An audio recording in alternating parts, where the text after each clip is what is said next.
Hola, ¿qué tal? En un mundo donde se es muy poco amado, encontrar una gran mirada de amor impacta. Así lo vivieron los apóstoles ante el resucitado, y así lo expresan quienes a lo largo de los siglos se han encontrado con la claridad de la que hablan los evangelios en la mañana de Pascua. Para hablar del misterio pascual, recurrimos a símbolos como la luz en medio de la noche.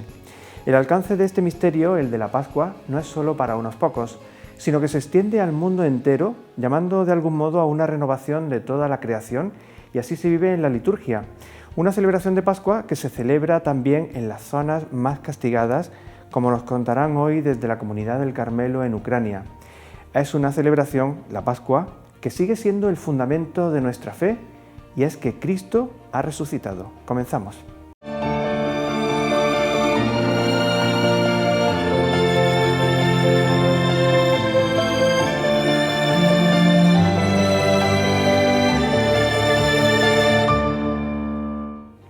La tragedia que vive el pueblo ucraniano está dejando ver hasta dónde la maldad puede hacer daño a tantas personas. Sin embargo, también afloran testimonios de fe y esperanza en un pueblo que sigue mirando a Dios y encontrando en la fe una gran fuerza. Hemos hablado con el responsable de la comunidad carmelita en Ucrania. Христос Воскрес! Христос Воскрес! Дорогі в Христі, брати і сестри, сьогодні світлий понеділок, і Україна переживає 61-й день.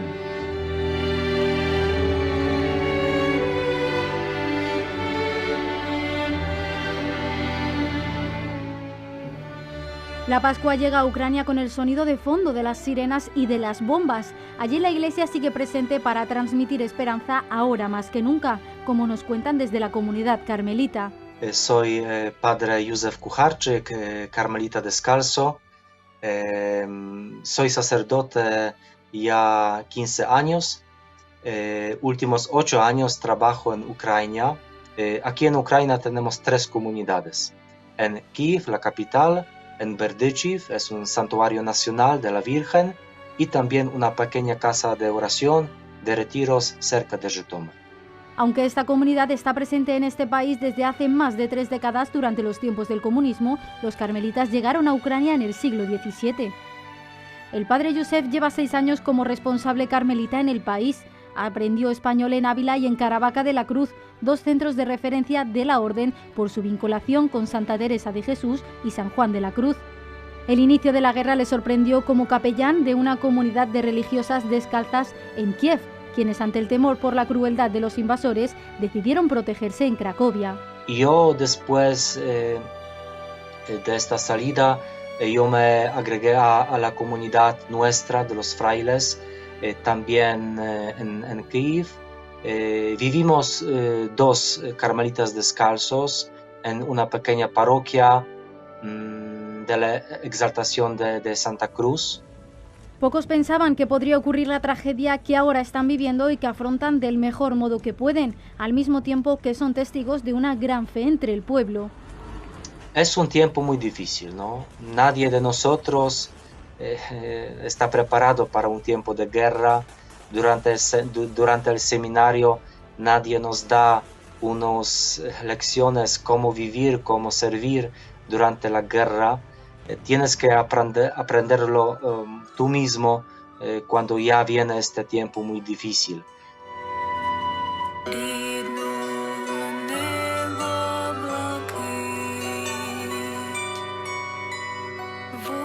Para nosotros, sobre todo, es un tiempo de oración, de verdad, una oración por la paz en Ucrania, también una oración por concretas familias, por concretas personas que nos piden la oración.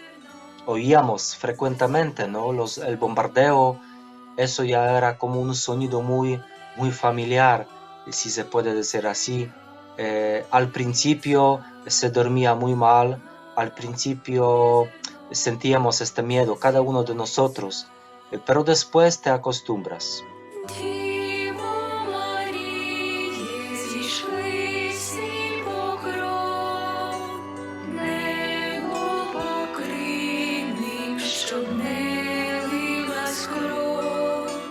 Incluso con este bombardeo que está de 5, de 10 kilómetros de ti, lo oyes durante el día, durante la noche, pero sigues viviendo, ¿no? Sigues orando, sigues haciendo sus cosas.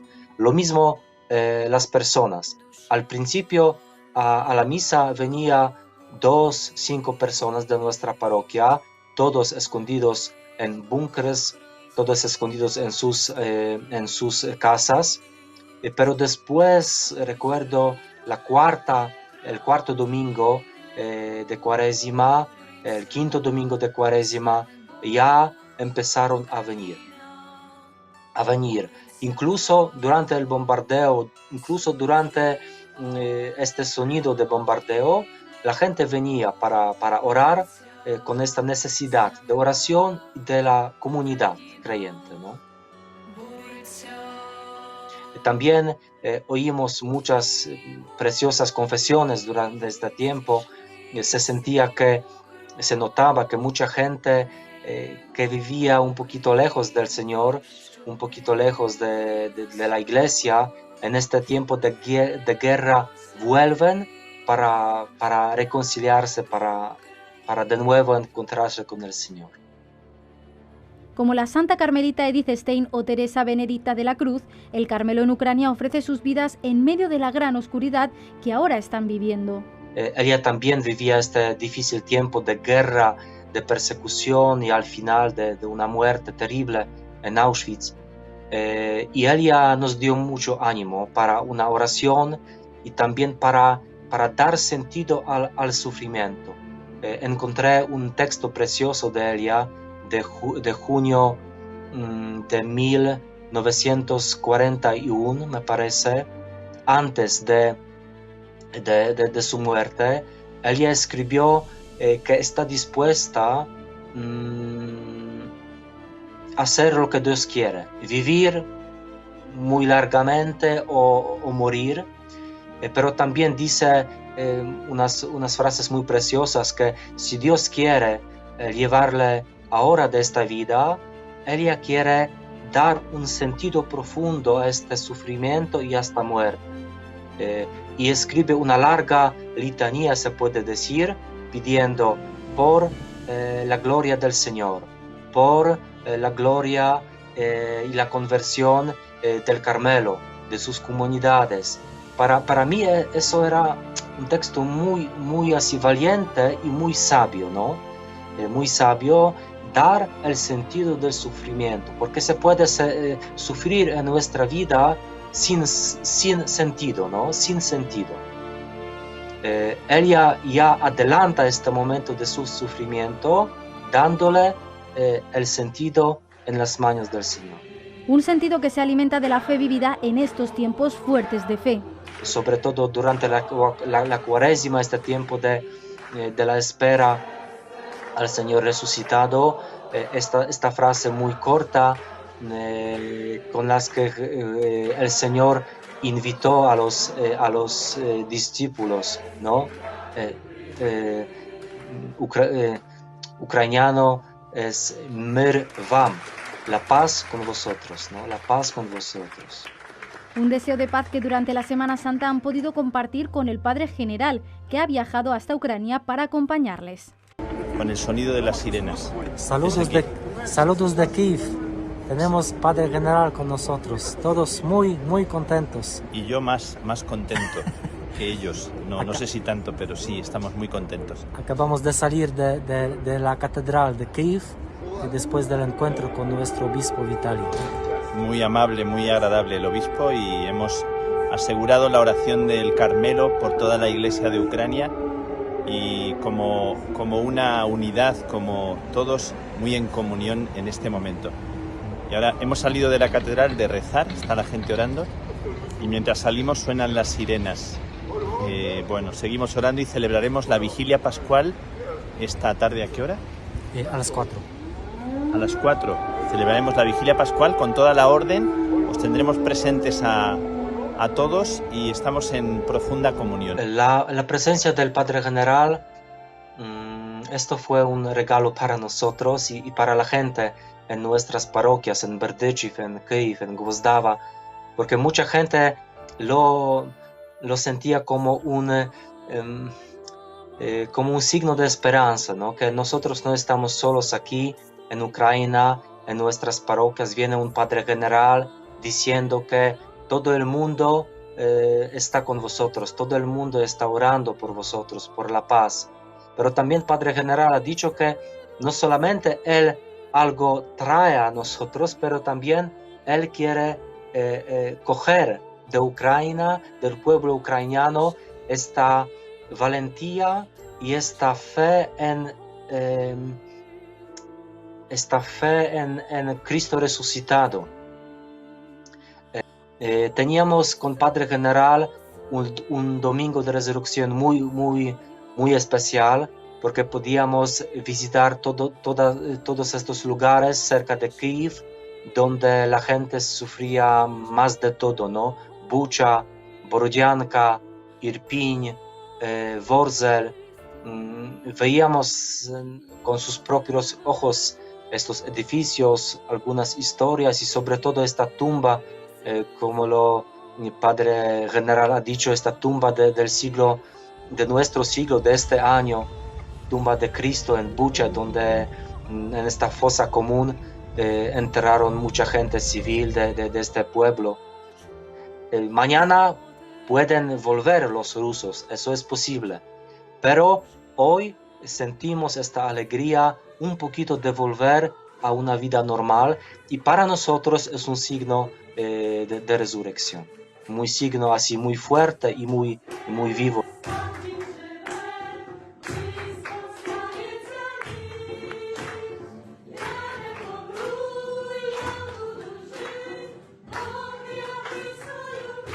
Y a todos los que animan el Carmelo Seglar y a todas las comunidades del mundo entero. A los que están enfermos, están en sus casas también, que son carmelitas de corazón y enteros, ¿verdad? Gracias y Christos Voskres. Воістину воскрес. Feliz Pascua de Resurrección.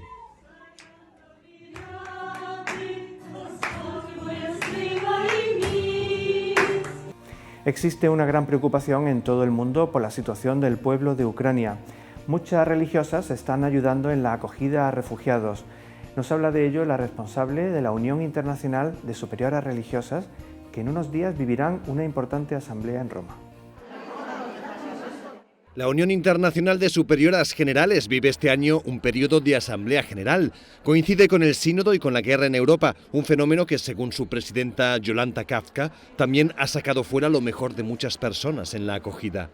Me gusta pensar que la generosidad humana, la generosidad de los religiosos, de los creyentes y de las personas simplemente, siempre es un movimiento que genera vida, ¿no? Y es verdad que no nos gustan noticias del drama, nos duele ver, por ejemplo, estas fotos, ¿no?, de los cuerpos de las personas muertas en la calle. Es un dolor atroz, ¿no? Y pensar cuánto odio quedará después de esa guerra. Cuánto odio habrá que sanar de nuevo, ¿no? Es una cosa terrible, ¿no? La guerra ha cambiado también la labor de las religiosas, que han debido dejar otras tareas para centrarse en quienes huyen de la guerra. Un desprendimiento voluntario de bienes, de renunciar a cosas que son superfluas y podemos compartir con quienes ni tienen lo esencial, ¿no? Creo que esto ayuda a sacar nos saca de nuestros egoísmos, de nuestro confort, ¿no? De que aquí no nos falta nada, ¿no? Pero allí falta todo, ¿no? Un concentrarse en lo esencial que también han aplicado al camino sinodal, en el que aprecia mucha participación y entusiasmo entre las religiosas. En este momento sí que estamos viviendo también un periodo de primavera, y la vida religiosa femenina, también masculina, lo vivimos con mucha esperanza, los procesos de transformación de la Iglesia en la que nos sentimos parte. una participación que se plantea como servicio a los demás y a toda la Iglesia. Si preguntásemos a las mujeres, seguramente vamos a decir eso, quisiéramos estar compartiendo más la vida de la Iglesia, de modo más visible, pero no como una reivindicación, ¿no? Entre el 2 y el 6 de mayo, las superioras de congregaciones religiosas se verán en Roma de forma presencial para aportar las conclusiones de su asamblea. En el servicio a los demás, el Papa Francisco sigue recordando que los países más pobres, los países más vulnerables, no pueden acceder a los tratamientos que son necesarios para atender tantas y tantas enfermedades y siguen sufriendo.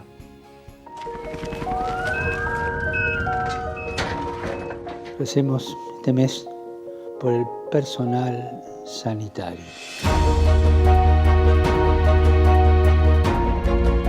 La pandemia nos ha mostrado la entrega, la generosidad del personal sanitario, voluntarios, trabajadores y trabajadoras de la salud, sacerdotes, religiosos, religiosas. Pero esta pandemia también ha puesto en evidencia que no todos tienen acceso a un buen sistema sanitario público.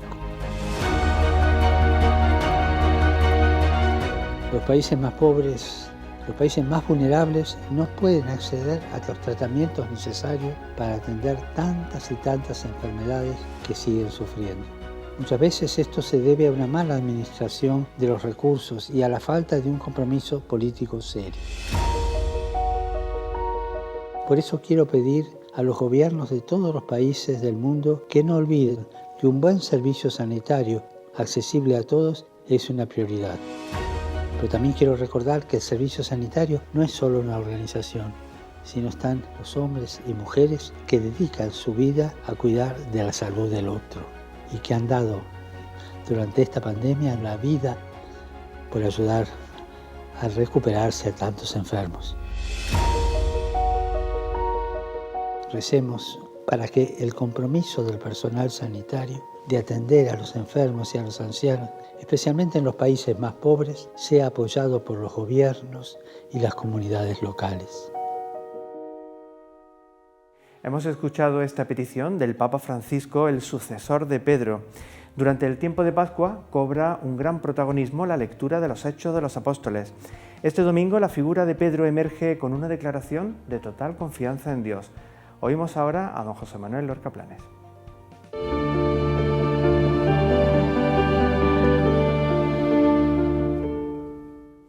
Queridos amigos, estamos ya en el tercer domingo de Pascua. Veamos cómo dentro de la palabra de Dios y especialmente en el Evangelio hay un trato especial de Jesús hacia Pedro. Un momento que es clave. La figura de Pedro es esencial también para nosotros porque fue elegido por el Señor, sobre todo en un momento determinado después de una confesión de fe que lo destacó sobre todo y además Jesús lo eligió para que fuera cabeza del colegio de los apóstoles. En los textos de la palabra de Dios aparece Pedro y los 12. De alguna manera, Pedro está significando también mucho para nosotros. Bueno, pues San Pedro, a lo que nos está invitando de una manera muy especial es a esto. Hay que obedecer a Dios antes que a los hombres. Algo verdaderamente contundente, pero de alguna forma no es un invento en este momento. Es verdad que él estaba gozando de este privilegio extraordinario de los acontecimientos de la resurrección de nuestro Señor, pero es que si ustedes miran en el Salmo 118, en el versículo 8, y es una experiencia también del antiguo Israel, el israelita, el hebreo, ha aprendido también eso del Señor cuando lee en ese Salmo. Mejor es refugiarse en el Señor que fiarse de los hombres. Y está hablando fundamentalmente de lo que debería ser nuestra experiencia. ¿Pero por qué? Porque nosotros tendemos siempre hacia lo mejor, y lo mejor siempre es nuestro Señor, Dios que nos ha creado y que nos ha dado como gran regalo la vida. Dios ha pensado en nosotros, porque si Él ha vencido la muerte y nos ha emparejado a nosotros también a la victoria de Jesucristo, también la resurrección es para ti. El proyecto de salvación y de vida es para ti también. Y es realmente un acontecimiento feliz y para dar gracias a Dios. Es tiempo de alegría.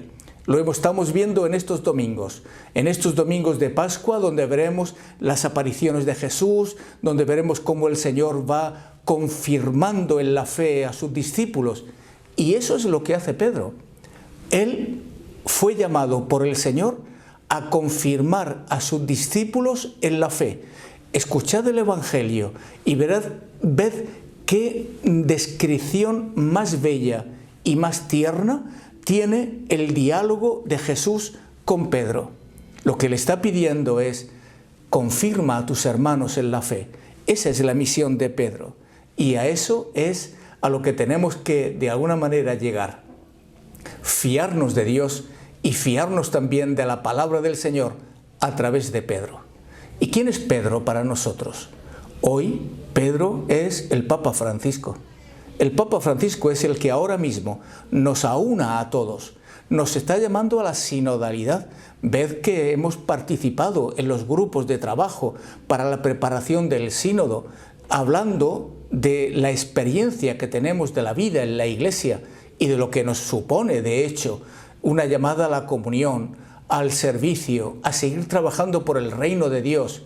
Pues por eso es por lo que hoy, de una manera muy especial, cuando estamos significando a Pedro, debemos rezar por el Papa, para que Dios le conserve siempre en una salud espléndida, para que el Señor le dé la fortaleza que necesita, para que nos siga ayudando a fortalecernos en la fe. Que Dios os bendiga a todos y que nos tomemos muy en serio nuestra misión, no solo porque hemos recibido grandes cosas del Señor, sino por la tarea que nos depara también nuestra condición de creyentes, y es comunicar a todos la experiencia de la fe que estáis viviendo y os alegra. ¡Feliz domingo!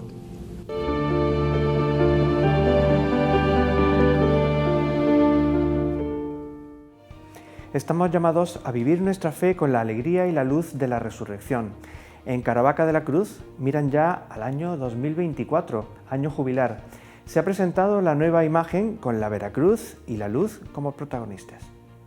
7 años han pasado desde el último año jubilar, que vuelve a celebrar Caravaca de la Cruz en 2024 con una imagen renovada y representativa de este evento religioso, cultural y turístico.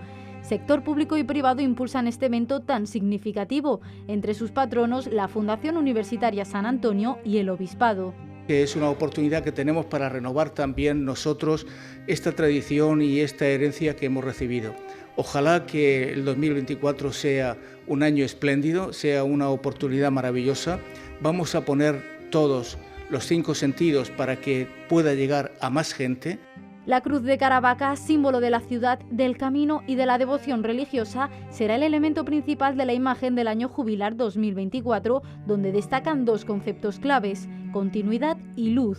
Hablamos de turismo religioso, hablamos de turismo cultural, hablamos de turismo patrimonial, hablamos de turismo de interior, ¿no? Y hablamos también de desestacionalizar, en este caso, y dinamizar todo el sector turístico, que afortunadamente pues parece que está remontando, ¿no? Y se espera que esto sirva de palanca para impulsar el turismo. El objetivo es alcanzar el 1.000.000 de peregrinos, duplicando el dato conseguido en 2017.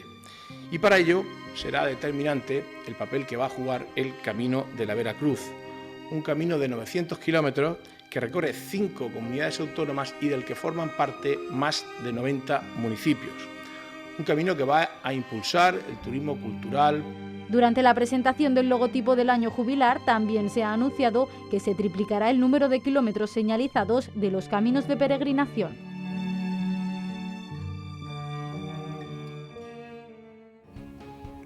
En numerosas ocasiones se ha referido el Papa Benedicto XVI al carácter cósmico de la liturgia y especialmente de la Eucaristía.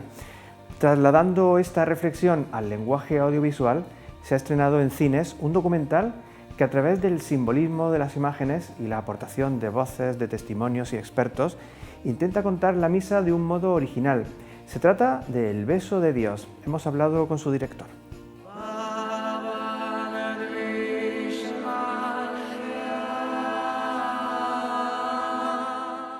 En numerosas ocasiones se llegó a referir Benedicto XVI a la liturgia cósmica.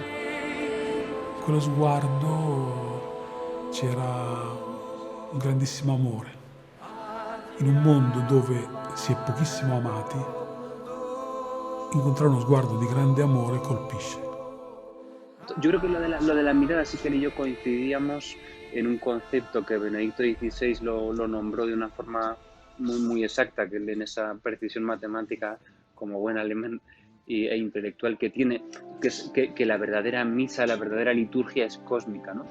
Dal cuore di Cristo, dalla sua preghiera eucaristica alla vigilia della passione, scaturisce quel dinamismo che trasforma la realtà nelle sue dimensioni cosmica, umana e storica. Que ha venido para esto, para glorificarlo. No glorificarlo, ya está glorificado. El beso de Dios es una interesante propuesta visual que explora la misa desde una original perspectiva.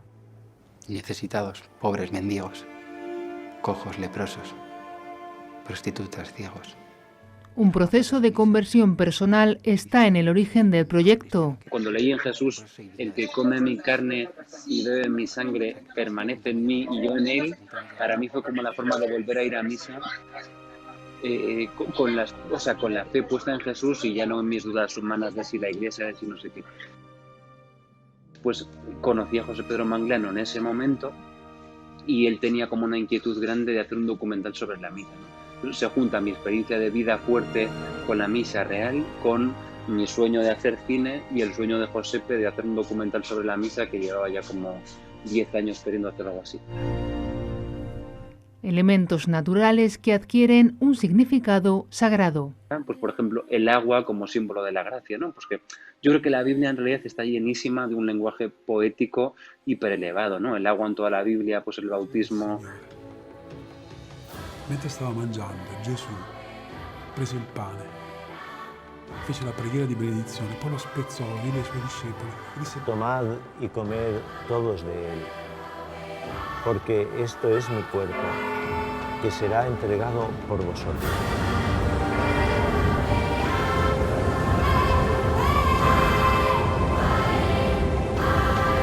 Una experiencia trascendente vivida por el equipo que se ha trasladado a la pantalla. Pero lo bello de todo esto es que mucho se hizo de forma intuitiva y en oración, es decir, como que no era tanto una idea predeterminada por nuestra parte, sino que no, vamos a ponernos en oración, vamos a pedirle al Espíritu Santo, vamos a trabajar, vamos a dejarnos llevar por ese estado de gracia y ver un poco a dónde nos lleva, ¿no? Testimonios, música e imágenes sugerentes que invitan al espectador a viajar por el misterio sublime que acontece en cada misa. Y llegamos al final de este programa. Decía Benedicto XVI que con el carácter cósmico de la celebración, el cielo y la tierra se unen abrazando la creación y la historia al mismo tiempo. Un carácter cósmico que se relaciona con el misterio pascual que estamos celebrando. Nosotros nos vemos la semana que viene.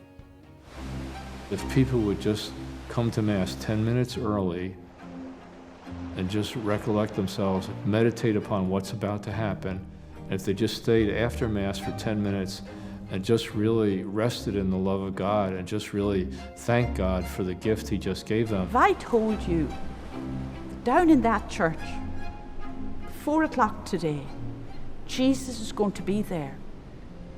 Tómatelo con calma. Las cosas importantes van con calma.